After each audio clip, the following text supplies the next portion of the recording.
Wilmington sports history is welcoming 5 new names this weekend. The Greater Wilmington Sports Hall of Fame kicking off their 2026 induction events today with a luncheon.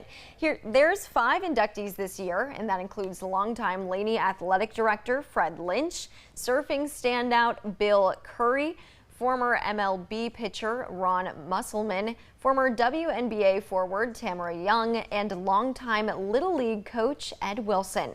Curry calls the induction a big honor. It's certainly, besides my children and my wife, it's the highest point in my life. Even probably against some of the tournaments and championships that I've competed and won in. Induction weekend events continue tomorrow and Sunday. The induction ceremony is Sunday night at the Wilmington Convention Center.